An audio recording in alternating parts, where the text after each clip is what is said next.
Hey, folks, this is Lonzo, the Godfather of West Coast Hip Hop. My main man, Dusty. I'm not doing my normal intro tonight because I'm doing something brand new.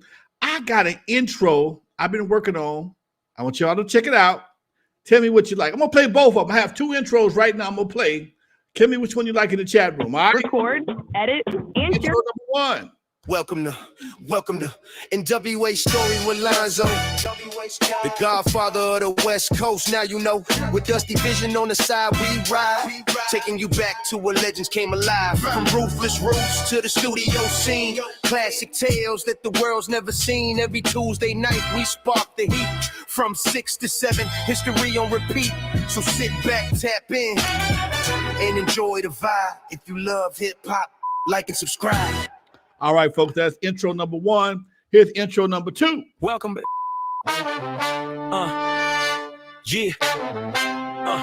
Welcome to N.W.A. Stories with Lonzo, the Godfather of the West Coast. Now you know, with Dusty Vision on the side, we ride, taking you back to where legends came alive. From ruthless roots to the studio scene, classic tales that the world's never seen. Every Tuesday night we spark the heat. From 6 to 7, history on repeat. So sit back, tap in, and enjoy the vibe. If you love hip hop, like and subscribe.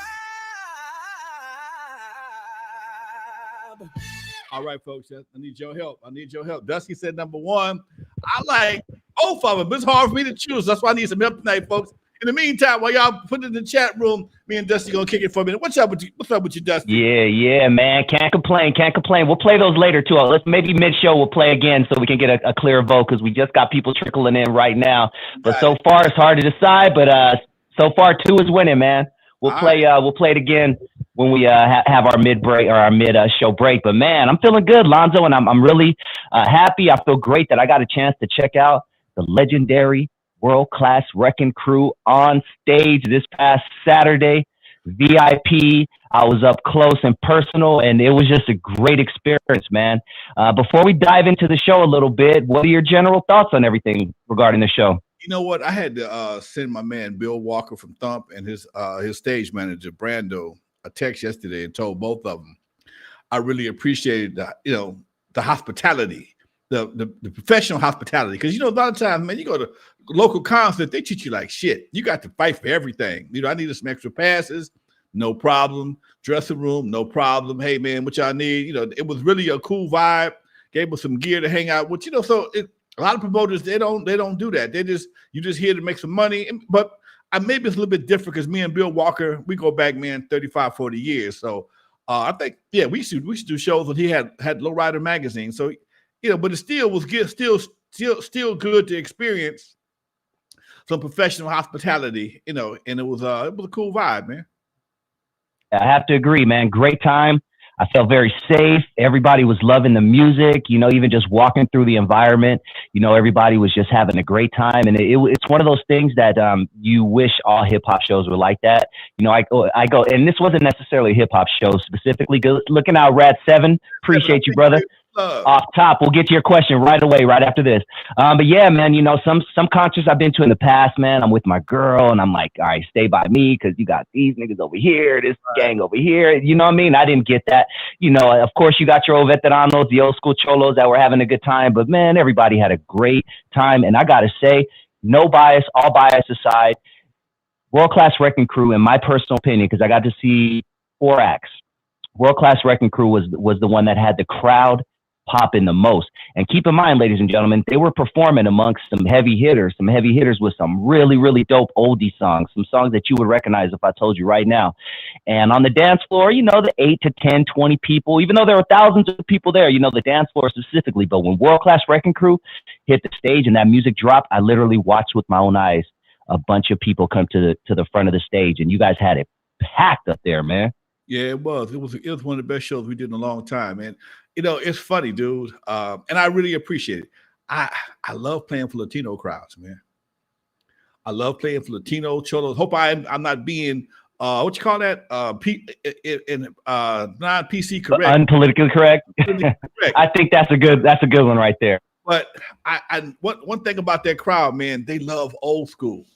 you know, and they when you walk around the car shows, all the cars are old. They really into the Zoot Suit era. Then they got the whole persona. They respect the legends, and that's one thing that I really appreciate from that whole crowd, man. And like I said, I walked through. I didn't feel I was for a while. Every once in a while, me and clientele and the other band might have been the only black folks in the whole building, man. And it's like, hey, what's up, man? You know, guys bring you up records. Got one dude showed me his a picture of him playing Juice when he was like 15 years old on turntables, and he had me to sign it for him. So it was really a cool vibe, man. And I was telling clientele, I said, man, I just wish we can find a way to put some brothers in the building like this and have a good time, and everybody go home with no bullet holes in them, you know. Talk to me, Lonzo. You got to break that down. What is it, man? Because you're right, dog. And once again, you said it, so I got to piggyback off of it. I go to a show and it's 90%, our folks. Like I said, I keep my girl nearby. Niggas is acting dumb over here, wearing their rags, throwing up sets. None of that at this show. You know, they was there. They was there, okay? Oh, for sure they was there. Tattoos and everything, face tattoos, all that. They was there. But for some reason, man, they have a different. They have a thing, man. You know what? This is a no-fly zone, man. That's something we don't have, dude. Our culture does not have what I would call, for lack of a better word, a no-fly zone.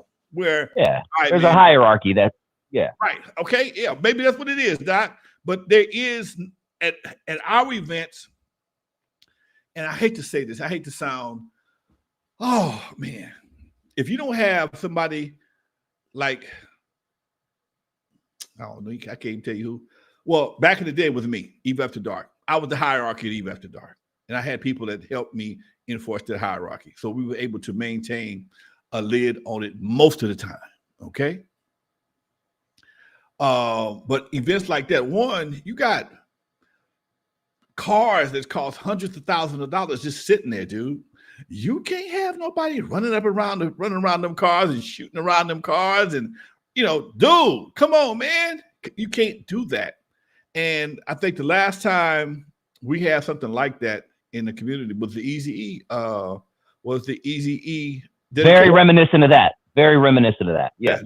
The EAZY dedication. And again, we had every element for it to go down, but it didn't. And maybe it was the love for EAZY that made people want to stand down and just chill out that day. I can't call it, but I know as a promoter, sometimes it's really difficult to get a lot of brothers from different sets in under one roof and not be a problem. And that's why we don't have a lot of events, because when you have a problem and you got to call the police, next time you come back again, they ain't gonna let you in. They're not gonna let you in. So. Or in some cases, man, you could have a similar event as somebody else had. They have a problem. Oh, we know no more car shows up here. That's what happened at Hollywood Park Casino. It happened at Hollywood Park Casino. They had somebody just asked about Hollywood Park. We'll talk about that in a second. Yeah. But they had a thing, man, at Hollywood Park. They would have all the biker clubs in the parking lot. The Hollywood Park parking lot was huge. Okay. And they would rent out some sections to the bikers. Man, shit broke out. And I'm sorry. And here's what people have to understand. That the gambling tables, and at that time they had the racetrack, supersedes everything else. The gambling tables, the people playing blackjack and whatever they playing poker, and them horses running around that dirt, supersedes your dance, your motorcycle club, your car club. And if y'all can't come in here and make my people feel comfortable and get along with the crowd, not intimidate the crowd we have here, you can't come back. And that's what it is. And man. Go ahead. It was a great time, and I can't wait to see more performances, because the way you guys performed, I know you will be doing shows again, Lonzo. Very proud of you.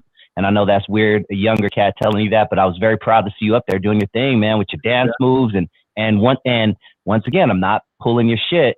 You guys didn't look old up there, dog. You know what I mean? And I don't want to say, oh, we mentioned you. I know you mentioned you didn't want to look like an old man, so that's the only reason I'm using that word. You guys didn't look old at all, homie. You motherfuckers look like you got a little bit more in you, dog. I got a few more left. You know what, dude? That's why I run. That's why I walk. I don't run a lot. I run and hit the gym so I can move better than the average guy my age. You know, that's why I dye my beard. I don't want to look like an old man doing the Cabbage Patch, baby. It don't work like that. You know, and I watch a lot of the old performers, man. You see guys in their 80s, hair black as tires. You know that shit is white, but damn it, they're gonna take you back to the era of what you knew them the best. So yeah, Doc, I have to cheat. I have to prepare myself. I'm a little sore, but hey, man, you know what? I'll do it again tomorrow.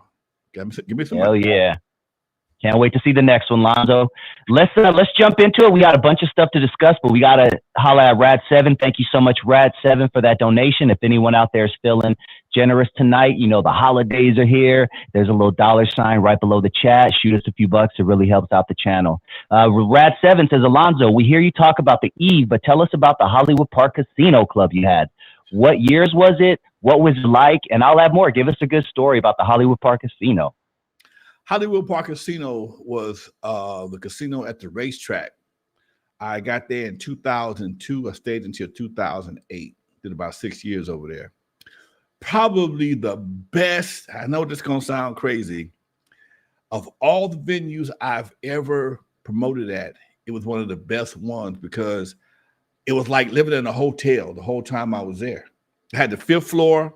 Fifth floor held about 1,000 people. Huge dance floor. Big stage. Club so big, I brought Zap up there. They had the whole stage. I had a concert with Zap. I had concerts with Lenny Williams. I had a few concerts up there. So, but it was a great venue. Like I said, it was on the fifth floor. We had pool tables, and behind the club, you could go out and kick it in the bleachers of the racetrack. And usually wouldn't be out there, but because the racetrack had a big old lake out there and it was grass infield, it just was a nice vibe. My office was on the sixth floor. I had my back office window was all glass. I can see from Palos Verdes to Pasadena from my office. And on the holidays, like on 4th of July, I take my kids up there. We sit in the office, watch fireworks all over the city of LA. Wherever they had fireworks, we could see them. And it just was a hell of a spot, man. We rocked the shit out of it. We had a great deal with KGLH. I created this thing called the Kevin Nash Birthday Bash. Kevin Nash is a very popular DJ on KGLH, another Gemini. And he would come up there and sing to the women, sing to people for their birthdays. And man, we give away 10 birthday packages and then sell another 20. So it was just. Don't you have a funny Kevin Nash story, Lonzo? Not to cut you off. That was with the Hollywood Park Casino, right? You got to tell that. Y'all gotta. Some of y'all may not know who Kevin Nash is. Kevin Nash is a real cool brother. He's from Louisiana. I've been knowing Kevin since like. Not the wrestler Kevin Nash, people. We're talking to DJ out here. The DJ. Kevin Nash been in radio since he's like 14, 15 years old. He's from Lake Charles, Louisiana. I met him back in the day when we was touring with World Class Record Crew, and I ran into him again at KGLH. And Kevin is a real biblical brother. He likes to quote scriptures and things of that nature, and he does it on the air. That's part of his whole radio show is to create scriptures and talk about spiritual things and the Bible. And Kevin would have women coming to the club with Bibles looking for him. They come to the club, come to quote scriptures. Where is Kevin Nash? Where is Kevin? Kevin's not here. Now, the problem with that is me and Kevin both bald-headed. And most of them never seen Kevin Nash. So they thought I was Kevin Nash most of the time. I got blessed out in various ways for them thinking I was Kevin Nash. It got so bad at one time, Kevin couldn't come up the elevator. Kevin would come up the elevator. He couldn't leave out the elevator. They would be posted up at the front door of the club with their Bibles waiting on Kevin Nash. All ages waiting on Kevin Nash. And we discovered that the Hollywood Park had a fire escape right behind the stage. And it was a stairway. And we had to take Kevin down the stairway 5 floors to get him downstairs so the women would they would leave him alone. It was that bad. They was on him like that. Okay. We got other crazy stories I can't tell you in front of without having to get a what you call that disclaimer or some shit. Yeah, they have us looking crazy. Yeah, he was. Yeah, I love it. He was that well loved at Club Hall of Fame. Okay, so you had Zapp up there. Who's some other people that performed at Hollywood Park Casino? We had Lenny Williams, Zapp, okay. Climax. And Rolls Royce. Oh, then on my 50th birthday party, we had the whole West Coast. JJ Fad, LA Dream Team, World Class Wrecking Crew. And we also had what's his name? Damn it, he died. MC Breeze. MC Breeze. Now, because we were so close to Hollywood Park Casino, Hollywood Park Casino started doing Friday night concerts. And at them concerts, they were bringing in Cameo, Morris Day, Digital Underground, and then we do the after party at the club. So even if we weren't doing the event, we did the after party. So it was always New Edition. It was always going down at Club Hall of Fame, folks. It was like I said, it was probably my best venue, and it was really a cool deal because my cousin worked for the hotel, for the racetrack, and I didn't have any rent. I just had to make a bar guarantee, which was beautiful. Nice. Almost sounds perfect. That's dope, man. All right. Well, let's jump into a few topics, Lonzo. And if anyone out there has any questions, throw them in the chat and we'll get to them second half of the show. And if you shoot a few bucks to us, we will definitely put you at the top of that list. I came across a clip, Lonzo, that I would love your thoughts on. It's from the Hip Hop Uncensored podcast. They're really dope. They got about 1 million subscribers. And they had someone on today by the name of Maxwell Billion from Compton. He's a Compton native. He is a record executive. I didn't get too far into his career, but from listening to the interview, I would say he's in your age range, in his 60s, if I had to guess. And he had an interesting thing to say about N.W.A. and EAZY, and it caught my ear, and I wanted to discuss it with you. So I'm going to play this clip here. It's about 1 minute long. He says that N.W.A. lied to us about Compton. Let me play this, and I want your thoughts on it. Oh, damn it. Oh, there we go. So you guys ready? Yes, sir. I'm going to tell you the truth. This is the first time you've ever heard this. I guarantee it. They lied to you about Compton. Compton is not that hard. It never was. I grew up amongst the black elite. I lived in an area where the people owned properties with acres of land, where farmland. There are farms in the city of Compton. When you drive down Greenleaf, it leads to Richmond Farms. Richmond Farms is nothing but big homes with property where it's still to this day where there's horses and cows, and that's Compton. So there's an elite to Compton that people did not have the ability to see because N.W.A. came out and lied to you. N.W.A. came out and told a lie. They came out and made it look like Compton was this hard place where everybody's grab a sawed off and bodies get hauled off. That was a lie. N.W.A. was liars. That's why I say N.W.A. destroyed hip hop, because they came out and they brought in this gangster mindset, which just was not the case. So keep in mind, ladies and gentlemen, and I want your thoughts on this, but in 1991, Compton was, in fact, a murder capital of the country. 87 homicides in 1991, which for a small city is a lot. Doesn't sound like a lot compared to a Chicago or something like that, but 87 homicides in 1 year is a lot. So I found it interesting that he said Compton wasn't this hard place. But talk to me, Lonzo. What are your general thoughts? Did N.W.A. lie to us about Compton? Nope. They did not lie. I don't know where he lived. That's what I was like, okay, talk to me, man. First of all, dude, if he was in Compton like that and was supposed to be a real player, I know most of the players in Compton. I know most of the players, especially if you've been around, got any kind of weight in the music game. Now, if you're worthy of a podcast, then you pretty much worthy of Lonzo's attention or somebody I would know. I would have known your name at some point in time. Okay. Number one. Number two, yes, Richmond Farms is has huge lots from Central Avenue down to about probably about Santa Fe. I don't know. I'm not Santa Fe, but probably Wilmington, Central Avenue to about Willowbrook. There are some huge lots right to this day. People have horses in their backyard. They didn't have farms per se. You might have some, where I grew up, we had string beans and chickens and stuff like that. I'm not gonna say nobody had a plow in their backyard with a tractor and shit. No, you out there with a hoe and you laid out some corn and string beans, whatever the case may be. You had a horse or two. People still have a lot of horses in Compton. The equestrian community in Compton is huge. I'm sorry, bro. I saw something different than what you saw. I knew Compton when it was safe and I could walk from Alameda to my girl's house on Long Beach Boulevard. Never had a problem. And I remember Compton when you couldn't go through Compton at nighttime. Not this week. I did the concert this Saturday. Last Saturday, I was supposed to be on a panel, but I did not do the panel because they gave me my whole section by myself, how Compton and the other areas, surrounding areas, was affected not by N.W.A, by the dope era, by the dope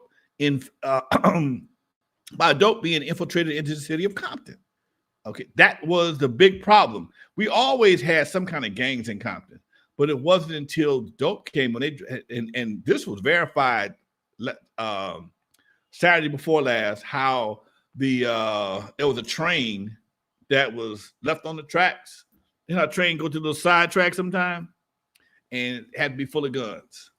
Okay. That was verified by the Omar Bradley, the mayor of Compton.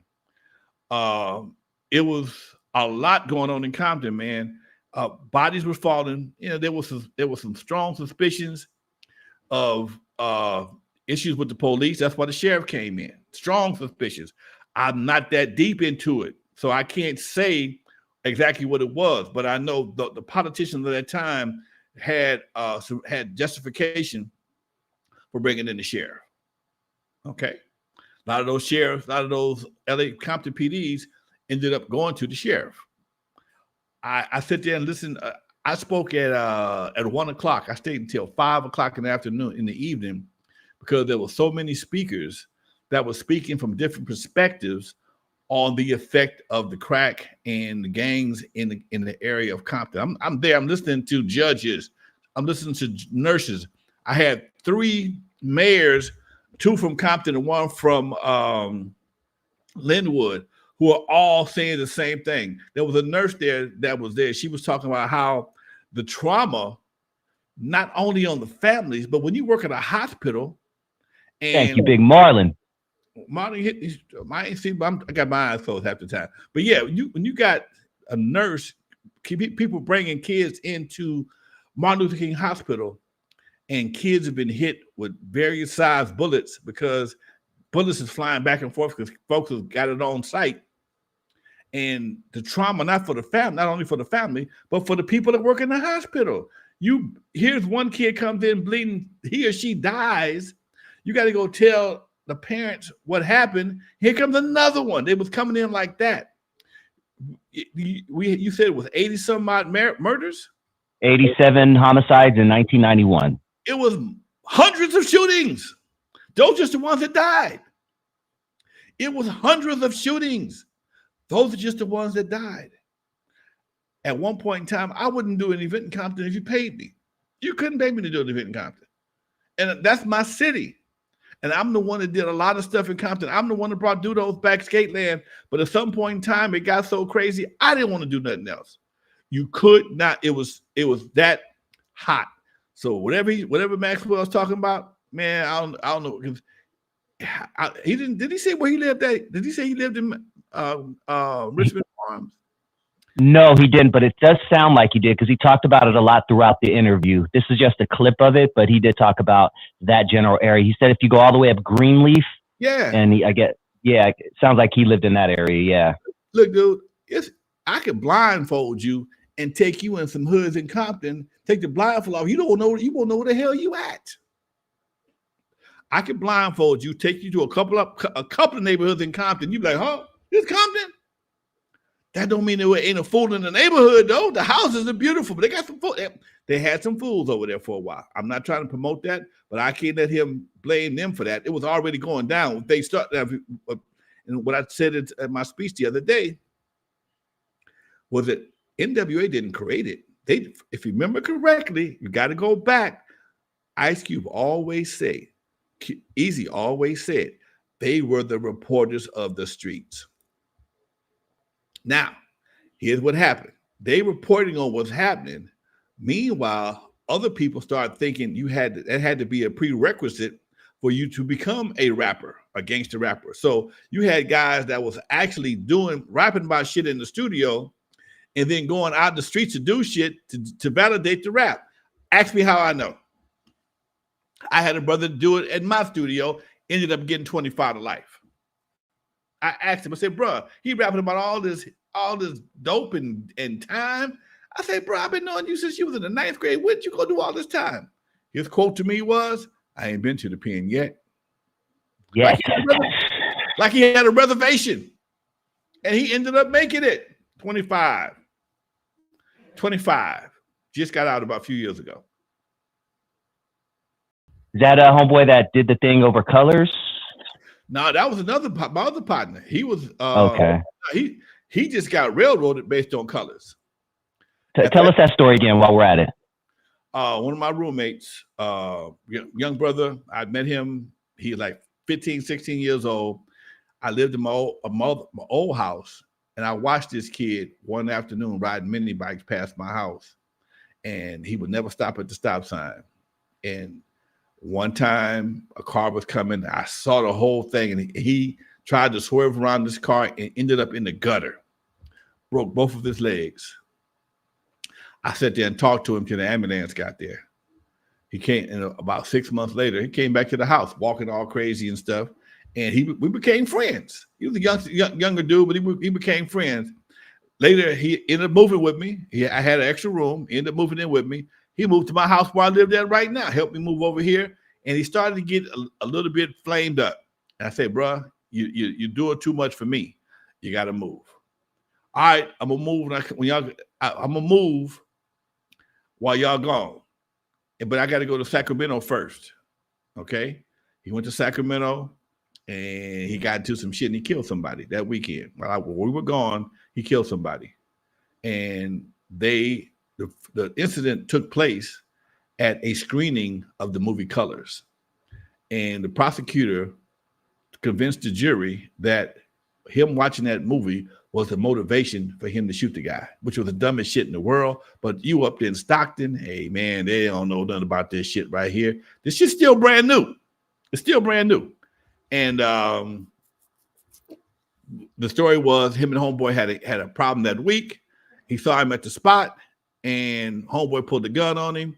And instead of him getting in his car and leaving, he went to his car and got his gun and came back. And that's he could have walked away. Walked away. And that's what got him 25.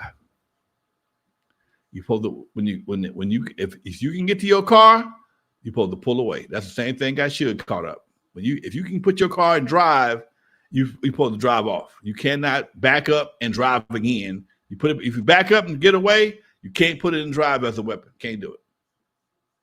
Yep. My man just got Yeah. And I'm looking at the news article, April 26th, 1988. Colors yanked from Stockton movie house following shooting. Stockton, California, theater operator stopped showing the controversial film Colors Monday after a gang-related shooting in front of the movie house left one man dead. This is your boy right here, man.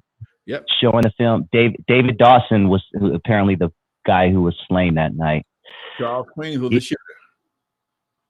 Damn. Does it say it in the paper there? Let's see. The guy, your boy's name, does it say him? Yeah. Let's see. Although Detroit Dawson's death was believed the first killing related to Colors. Wow, this is the first related kill. Identified suspect Charles Van Queen. Yep, that's the name. Wow, there you go. 21 years old at the time. Yep, got out when he was damn near 50. Over 50. He was over 50 when he got out. He ended up doing, he got 25 to life, ended up doing 32. Wow. Jesus, man. Walk away, people. It ain't just walk away, dog. You know walk what? away.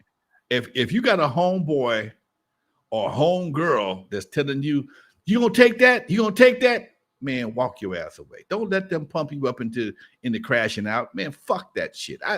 Look, you ain't got to prove nothing to nobody, because that same person that's trying to get you to pump up, and nowadays all they want to do is record your ass so they can get paid for going viral. Back in the day, they want to tell the story. It's the same thing, but wasn't no money in it back then. Nowadays, you can get paid for going viral. So no. Don't let nobody pump you into doing some dumb shit. You can walk away from, man, you a punk. Yep, I am today. I'm finna go home and to my kids, because this is bullshit. Yep. Facts, man. Speaking of facts, all right, we're already halfway through the show. And before we get into, I want Lonzo, cue up those 2 intros for us again while I do our little halfway show spiel. But please hit that like button if you have not already. And if this is your first time joining the channel and you like what you hear, you appreciate real, authentic West Coast hip hop and some great conversation, you are tuned in to NWA Stories with Lonzo. Make sure you hit that subscribe button. And right after this show at 7 p.m., please tune into my channel. I'll post the link in the description. I'm going to be interviewing Dog Pound member E. White. He did songs with Snoop Dogg, Corrupt, Superfly, Daz, Badass, all of the above. He didn't have as big a career as most of the people I mentioned, but he has a great story. He's seen a lot behind the scenes, a lot of shit at Death Row Records, and he spent some time in prison. So we're going to discuss that as well. 7 p.m. on my channel. Lonzo, let's play those 2 intros, man. For anyone who missed them, at the beginning of the show, Lonzo played some new intros, and we would love your thoughts. We're not going to share which one we think is better. We don't want to skew the audience right now. So, Lonzo, why don't you cue up number 1? This is a potential or our new one of our new intros for the show. Welcome to N.W.A. Story with Lonzo, the godfather of the West Coast. Now you know, with Dusty Vision on the side, we ride, taking you back to where legends came alive. From ruthless roots to the studio scene, classic tales that the world's never seen. Every Tuesday night we spark the heat, from 6 to 7, history on repeat. So sit back, tap in, and enjoy the vibe. If you love hip hop, like and subscribe. Number 1, folks. Let me know. It is. Chat room. Here come number 2. Welcome back. Yeah. Welcome to N.W.A. Stories with Lonzo, the godfather of the West Coast. Now you know, with Dusty Vision on the side, we ride, taking you back to where legends came alive. From ruthless roots to the studio scene, classic tales that the world's never seen. Every Tuesday night we spark the heat, from 6 to 7, history on repeat. So sit back, tap in, and enjoy the vibe. If you love hip hop, like and subscribe. That's it, folks. 2 potential new intros. I need your input, folks. I need your input. Yeah. Give us your input, vote, and we'll play it one more time closer to the end of the show, Lonzo, and then we'll take a final tally, and we'll just, we'll see which ones everyone likes. We got 1, I see 2. Drop your comments below. Intro 1 or intro 2? Which one was your favorite? All right, Lonzo, let's jump into something that I would love your thoughts on, man. We got to take a little trip. We used to take a trip to the Niggaverse like every week, but damn, it started getting repetitive, man. Yeah, so a little bit. But we got to bring it back. It's been a few months since we took a couple months since we've been to the Niggaverse, Lonzo, and residents of the Niggaverse, they are proud non-tax-paying members of the Niggaverse. Krishan Rock and Blueface are back in the news, Lonzo, and I would I would love your thoughts on this, man. Blueface and Krishan are getting into it live, on Instagram and all that for the whole world to see, and a child is involved, which is a sadder thing. But I'm going to break it down for you piece by piece. The first piece, Lonzo, is Blueface went on a show. It's a 20v1, 20 versus 1. 20 girls vie for Blueface's affection. So he says yes or he says no. So 20 girls walk up, blah blah blah. So he Girl walks up to Blueface and he rates her and he says, "Nah, you look too much like my son." So I'm gonna play this clip real quick of Blueface. I'm gonna swipe left. You kind of look like my son. Okay. Okay. They gonna know what I'm talking about. Yeah, my next lady. Like Junior. All right, so he said that that girl looked like Junior in the face, and for anyone who doesn't know, Lonzo, you probably already know, Junior is the little baby, you know, who looks like smoked a little too many blunts in prenatal, and yeah, sad. It's sad. I hate making. I should not make those jokes about the kid. It's really sad. But okay, so that happened. He went on. He said, "Nah, you look too much like my son Junior," and she kind of did. She had the fetal alcohol syndrome face where your eyes are just a little too far spread out, right? So Krishan Rock went on live and she said a few things, Lonzo, and I would love your thoughts on these. I'm gonna play them clip by clip. About it looks like about 40 seconds long. You know you gonna die first before us, right? God. You're gonna die first before us. That day coming. That day's coming. Whole world clowning my kid, right? But you know who started it? Who broke the ice with that? You, his father, bro. And you still at it. You at a 20v1. Talking about your precious baby. Who let you out of jail? Bro, who let you out? Not safe out here playing like that, yo. Real over my dead body, yo. You ain't safe out here. You ain't safe out here. That nigga about to lose his life. Keep playing with my son. That nigga about to lose his life. You know what I want to do? I want to turn my fight back around and run a car through his house. I want to run a car through his house. And shoot him in the face. Shoot him in the face. That's what I want to do. That's what I want to do. That's how mad people keep making me about my kid, bro. It's my only son. Y'all pissing me the fuck off. He keeps with my son. I hate shit. Keep effing with my son. I am going to jail. All right, Lonzo. So before we break this down, there's a piece specifically that I would love your thoughts on. This is a woman doing this on Instagram Live. Let's switch this around. If this was a man saying on Instagram Live that he's going to drive to his ex-girl's house, run his car through her house, shoot her, a bunch of other stuff like that. Streets ain't safe out here for you no more. The roles were reversed. Would we look at this a little bit differently? Man, somebody be pressing charges. That's a terrorist threat. I don't give a damn what nobody say. That's a recorded terrorist threat. You can't do that. I know you may not like what he said, but you can't do that, baby. Somebody need to talk to her, man. Because if something happened to him, she in trouble. She gonna be the first one to go get scooped up. If something happened to him based on some other situations he's done, she gonna be the first suspect. Okay, and it's hard. Being a suspect is expensive. It costs a lot of money to be a suspect. Okay, and it's stressful. Being a suspect is stressful and expensive. Maybe you might want somebody to talk to her. But you know something though, man? I don't want to talk. I don't want to say nothing bad about nobody. But I remember us talking about her when she was pregnant too. You know, you couldn't smoking tell blunts, you couldn't tell drinking bottles of Hennessy. You couldn't tell her nothing when she was pregnant. You couldn't tell her nothing. I haven't seen the baby. I'm not. Now, man, come on, dude. I would never talk bad about a kid. But you can't expect to do dumb shit and expect a good results. It's not possible. It's not possible. And now your kid may have to pay for your mistakes. And the dad, man, how do you clown your own kid, man? Yeah. How do you clown your kid? Okay, regardless of what he looks like or what happened to him, it's still yours, man. You're still responsible for him as a man. No, man. And when she was out doing that, that's when if you knew she was out doing something that could jeopardize that child's health while she was pregnant, you're supposed to step up then. Anything else is bullshit. You're supposed to step up to protect your child. Anything else is bullshit. And to sit back now and make comments, you look like my son, and everybody know what that's, and everybody know what that means. That ain't even cool, man. Yeah.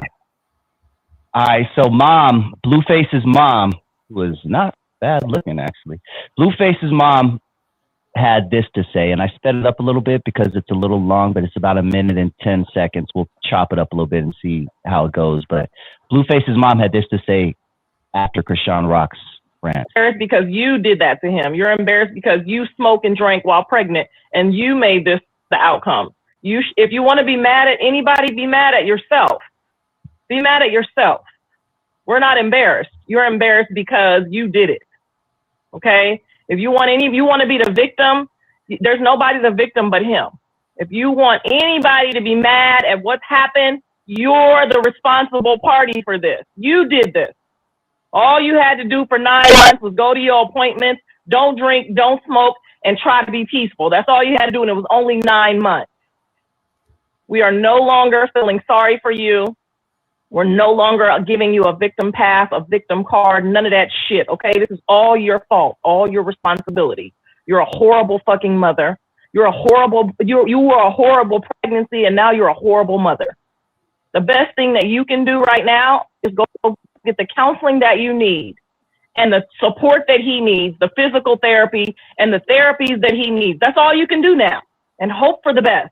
You have said far worse things. You said that you could kill the baby. You wanted the baby to die while he was pregnant. You said far worse things than the father has ever said about him. That's moms right there, man. Speaking some truth. And the sad part, Lonzo, is there's a kid involved in all of this, man. You don't need a license to make a kid, man. You don't need a license. You know, you would think you I ain't gonna say you needed one, but damn, some folks need some regulations. They don't. Man, this is one of them situations that's really delicate because I agree with the mom, but the baby suffers. Now she has to live with that for the rest of her life. I'm talking about homegirl Krishan. She has to live with that for the rest of her life. She messed her baby up. But is it a warning for her or any other young lady who decides to keep on doing what they're doing despite the fact of being pregnant? I mean, back in the day, it wasn't nothing for a woman to be smoking, being pregnant. Back in the day, it wasn't a problem. You know, you drink a little wine. If you drink a little wine, maybe be all right. But nowadays, you know, folks they can't, like the mom said, they can't turn down for 9 months. Hey, man, I got a baby. I'm making a baby right now. I can't be doing this shit. And it's just that whole mentality that so many, not all, so many youngsters have today. You can't tell me what to do. It's my baby. You can't tell me what to do. It's my baby. Well, it is your baby. It is your baby. And you have to, I don't have to deal with it. You have to deal with that. And every time you look at that kid, you're gonna see your mistakes for the rest of your life. But to say that she wanted to kill it, oh my God. You know, and that's another problem I see with I have with social media. Social media allows people to in some cases be very go over the top, maybe for attention, maybe just for because I hadn't heard about either one of these folks in months. I got they existed, okay? I knew he was in jail. Obviously, he's out. Yeah, he just got out. That's why. As soon as he got out, he hit the road, hit the ground running, man. I hadn't heard either one of them name in God knows how long. And here they are. They picked up right where they left off at. So what did he go to jail for? That shooting in Vegas? No, this was he got off on that. We talked about that, how interesting it was that he got off on that one. No, this was something else. He had a warrant for something else. I can't remember off the top of my head. And yeah, it ended up coming back to bite him in the butt. Hey, man. Hey, dude. What can I tell you, man? They both need prayer. They say they both need Jesus. All three of them need Jesus. Okay. You know, and to see her, I remember when they first met, she was a different person, man. She was bad, boy. She was one of the most beautiful women on earth at one point. I'm not even joking. She may have been a different person physically. Maybe this what she is right now, the way she always was, but she was bad. That's for damn sure. Track star. Was she a track star or something like that? Something, yeah, something. I think a track star, yeah. Yeah, she had the track star body, okay, and gave it all up. because she liked Blueface. Man, and she still ain't got the tooth fixed. That's not cute anymore. I don't know if it was ever cute. Maybe it was cute for like 2 seconds. Ha ha ha. But what are you doing? I don't know, Doc. You know, again, Dusty, we both. Well, I am. We both grown men. I'm just a senior. Oh, we old as hell, babe. I'm damn near 50, man. I'm up there with you, brother. Come on, man. So it's a whole lot that we look at and go like, damn, what you thinking about? But this is something I spoke about the other day at Cal State Dominguez. We have developed a society that if you try to guide somebody without you're a hater. You're a hater. Man, you don't know shit. You just old. Shut up, old man. I didn't get old by being no fool. I didn't get old from being no fool. That's for damn sure. And I'm trying to get older. But in this new age, if you try to give somebody some maybe some unsolicited advice, maybe that's what it is. Maybe because it's, hey, but you know what? You might want to rethink what you're doing right there. What you mean, old man? It's my business. Okay, it is. It sure is. Bye. And I've tried to do that to a lot of people, and some people have been very receptive, and some people have rejected it. Hey, man, you know what? You might want to rethink that situation. What you mean, OG? And I talk to them.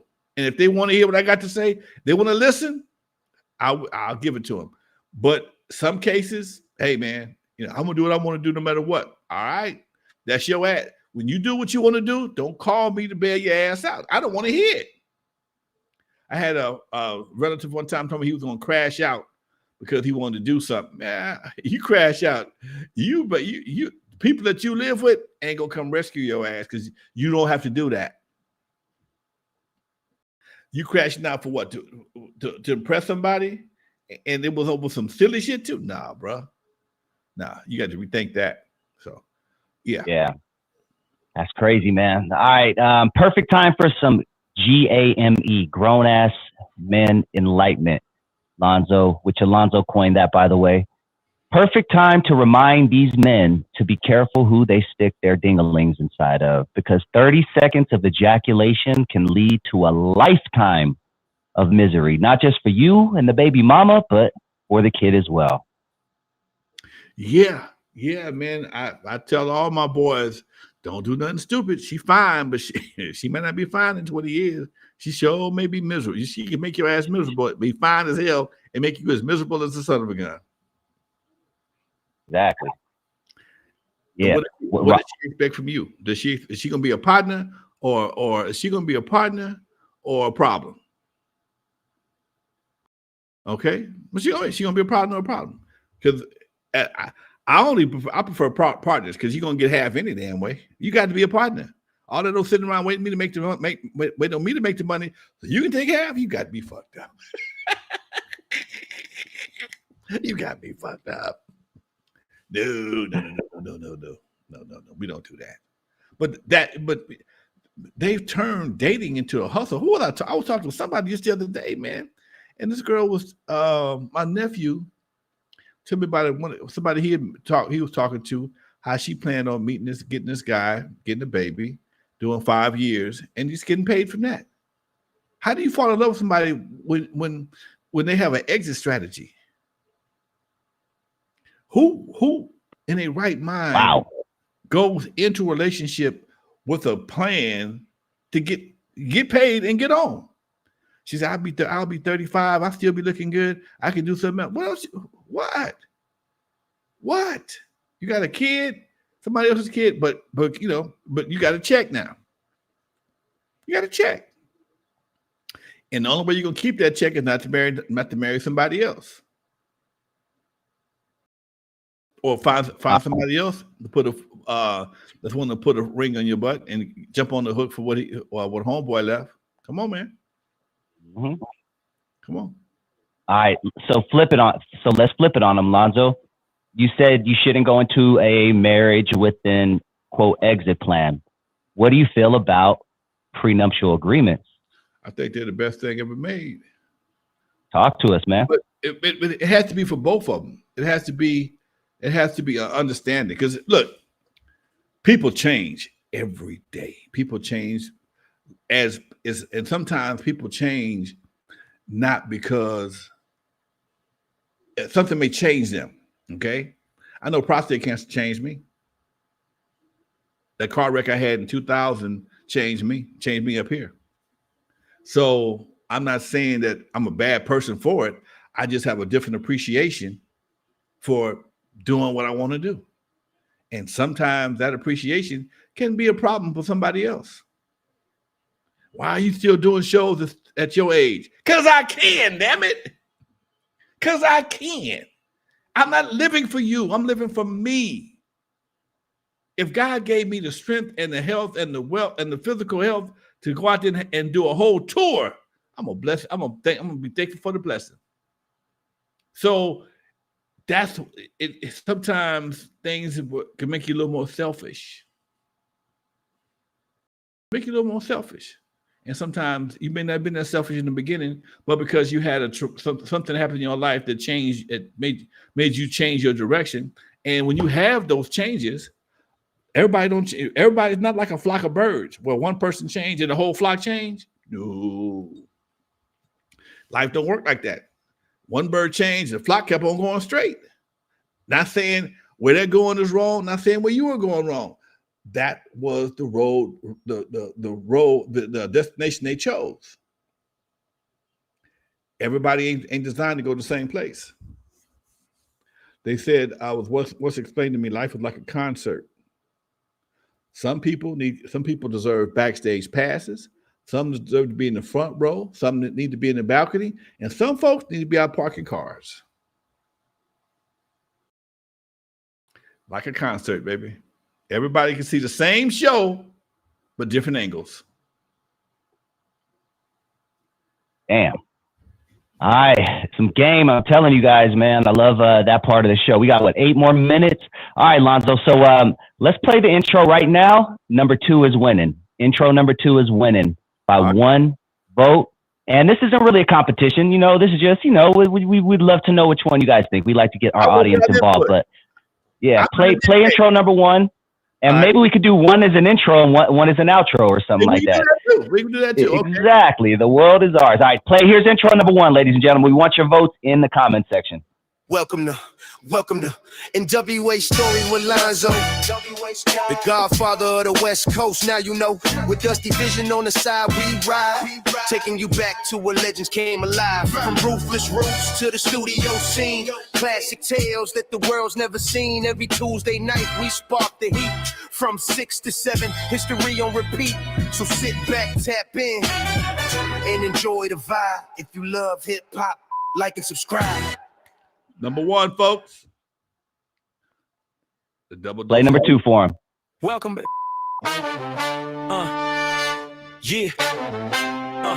Welcome to N.W.A. Stories with Lonzo, the godfather of the West Coast. Now you know, with Dusty Vision on the side, we ride, taking you back to where legends came alive. From ruthless roots to the studio scene, classic tales that the world's never seen. Every Tuesday night we spark the heat. From 6 to 7, history on repeat. So sit back, tap in, and enjoy the vibe. If you love hip hop, like and subscribe. There you go, folks. Yeah. All right, which one's your favorite one, Lonzo? Man, I got to go. Because I like them strong. The strong exits. I like number 2. Number 2, yeah. But because I write songs that way. I like a dynamic ending. That makes number 2 my favorite. Yeah. Unless something serious changes within the next 4 or 5 minutes, it looks like number 2 is the ultimate one that everyone is feeling. I think it's that high note at the end too. Yeah, I think that gives it a dynamic intro. The dynamic outro gives you a dynamic intro. It was a dope. All right, Lonzo. So we got 5 minutes, man. Let's talk about Tekashi 6ix9ine's house getting broken into. Did you hear about that? Yes, his house got broken into. Mother was held at gunpoint while the thieves went through the house. It was all caught on home surveillance. 6ix9ine was not there. He was actually streaming live at the time with a guy named Jack Doherty, a popular streamer, during the home invasion. What are your thoughts when you hear something like this, Lonzo? You know, man, I saw it. I felt sorry for the mama. I know she's traumatized. She's traumatized. And those type of events, like I just spoke of earlier, can change your mindset about a lot of things. Those type of events can be triggering to make you have a whole different attitude about whatever you may be doing. I didn't know homeboy still was worth. I didn't know he was still worth. After the IRS got through dealing with him, I didn't know he was worthy of a home invasion. You follow what I'm saying? I'm not trying to diss him, but last time I heard about him, IRS ran through it. Now I guess they're going for the leftovers. But for somebody like him to always be bragging and flossing like he does, you put that on your house, man. You put that on. You probably had some broad over there who probably know the guys who did what you did. Simple as that. 9 times out of 10, either some dude you brought by the house or some woman you brought by the house. You did a little flossing while they was there because you that kind of dude. And did your mama live with him or he lived with his mama? That's my next question. His mom lives with him, apparently. So his house is common knowledge. You can literally look it up right now. It's all online. His address, which is another unfortunate thing about being famous, or I put famous in quotes. But apparently, he is still getting 1 billion streams a year. And when I say 1 billion, I mean 1 billion. And apparently, he's doing okay. The house is big. You know, that doesn't mean shit, but it's big. It's in Florida. It's on water. You know, who knows if it's officially his, but if he's flossing, he's really doing some good flossing because the house is all rainbow colored and every room you walk into is catered towards him. So I don't know, you know what I mean? But he sounds like he may be doing okay. Yeah, and again, that's just bait, man. You put yourself, you jumped off the string, jumped on the hook, and threw your ass in the ocean for the sharks to get you. Simple as that. Dude, these times are too tough for that, man. You can't be doing that kind of shit. Tell me what you think of this aspect, Lonzo. I hate to even think someone would play around with something like this, but something about me is calling BS. I mean, I think someone like 6ix9ine would do this. He would set up a fake home invasion, get it all on camera while he's out of town. You know, I feel like this is something that these new cats would do just to get us to talk about it. It's the biggest topic in hip hop right now. You know what? And the more I thought about it, Lonzo, I was like, this might just be a play, man. You know what? I didn't think about that at first, but now that you mentioned it, you may have a good point there. How what does mama look like? Mom's 60 years old, little fragile, you know, little. I mean, 60. She looks like an older, you know, she looks older than you. She looks 80. You know what I mean? Okay. I wonder if she would be down with something like that. Maybe so, because it's gonna get him some money no matter what. The video, fake guns, you know, get it all on camera, and he has a song coming out. Let me see if I can get some extra views. Yeah, dude, yeah. What I know he lives in the gated community, right? The gated community in Florida, yes. I mean, somebody had to hop over the fence, get past the security guard, run in there, past all them cameras, and run back out. Yeah, the more we talk about this, the more the start is. You smell that? Smell that bullshit? Yeah, smell like bullshit. A little bullshit. bit. I'm sure we'll talk more about it next week. We only have a minute left, so I'll make sure I update you guys. But before we head out, I'm gonna ask you guys to meet me on my channel right after this show for my interview with E. White. He's done songs with Snoop Dogg, all the people from Death Row. He has a very interesting story. He wasn't as big as those artists, but he definitely has a story to tell. He just got out of prison, and it's gonna be a very interesting time. So join me right after this show. Lonzo, hit him however you want to hit him, man. We have 3 options. We have intro. Might as well pick the one that everyone loves. Outro, you want to hit the number 2? All right. Number 2 is going to be the outro today, but it's going to be the intro next week. And then the intro. There you go. Okay. Here we go, folks. Thank y'all for supporting us. Keep it coming, folks. Much love to you. Dusty, here we go, baby. We out of here. Welcome back. Yeah. Welcome to NWA Stories with Lonzo, the godfather of the West Coast. Now you know, with Dusty Vision on the side, we ride, taking you back to where legends came alive. From ruthless roots to the studio scene, classic tales that the world's never seen. Every Tuesday night we spark the heat, from 6 to 7, history on repeat. So sit back, tap in, and enjoy the vibe. If you love hip hop, like and subscribe.